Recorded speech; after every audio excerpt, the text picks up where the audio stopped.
JCPS will have armed safety officers and more security throughout its buildings. The board approved the new safety plan last night. It calls for 30 armed safety officers that will patrol a number of school grounds and 66 safety administrators to work inside the buildings. It's a decision that's years in the making. Many believe it's a good first step, but believe it's not enough. Lawmakers hope this paves the way for a safety officer at every school. Many school systems in the state have the shortage of sworn officers, just like JCPS does. However, they are making progress towards the goal. And after last night, you could say JCPS is making progress towards the goal too. Safety officers and administrators will be required to complete training every year. The JCPS board made a big decision last night to pass its security plan. 2 new positions will create nearly 100 jobs within the district. WDRB education reporter Kevin Wheatley joining us now to talk about the budget plan. Let's get right to it, Kevin. How much is this going to cost the district to create both jobs, and then what differences are there going to be between each job? Chris, this is going to cost JCPS about $7.3 million a year. And most of that, $6.5 million, is going to be towards personnel. So that's going to be their salaries, fringe benefits, that sort of thing. JCPS is going to hire 66 school safety administrators. They're going to be paid about $74,000 a year. Those are people who are going to be working directly inside schools, middle schools, high schools, some elementary schools. And there's also going to be 15 new school safety officers, and there's also going to be some that are going to be reclassified from school security monitors. They're going to be paid on average about $55,000 a year. And for JCPS, these armed officers are primarily going to work outside of schools, but they are going to be able to respond to situations that occur. Principals and these school safety administrators are going to be in charge of calling them if there's situations that arise.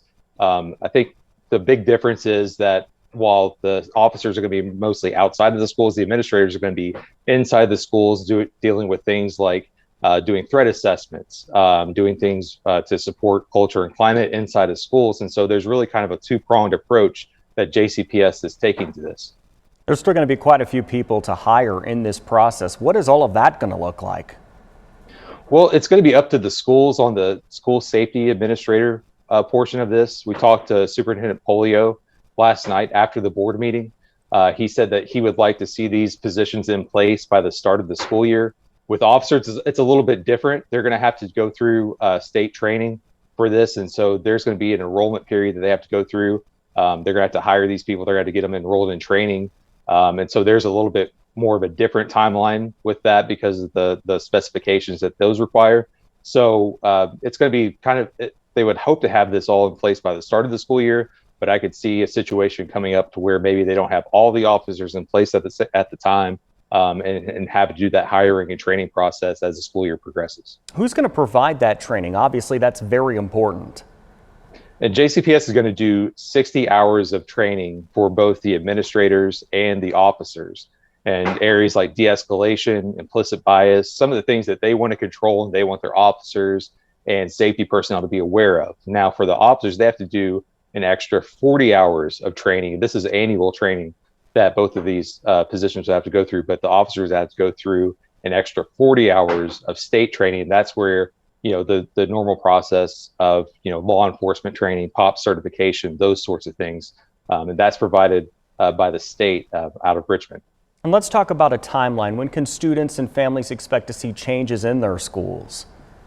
I think right now, the idea is to have the more significant changes at the start of the next school year. We're not going to really see a whole lot change this school year. The vote itself was a very big step in this process, but it is a process. It's going to take time to get these people in place, to post these jobs, to advertise for them, to hire, to interview, those sorts of things. So it's not going to be anytime soon, but it will be before the start of the school year next year, before these jobs are in place. And Kevin, finally, as you know, there will be a low number of armed officers patrolling and a lot of schools to cover. Do you think that this is something that will eventually expand within the entire district?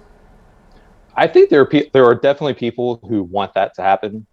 There is a bill moving through Frankfurt now that would, the sponsor, we talked to him today, he said that there are some changes that are in place that he would want school resource officers on every single campus on site, not necessarily patrolling from their vehicles.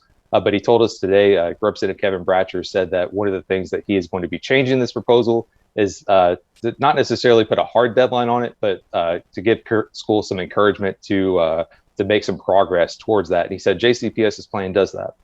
All right, education reporter Kevin Wheatley, appreciate your time, and you can read more about the school safety plan on WDRB.com.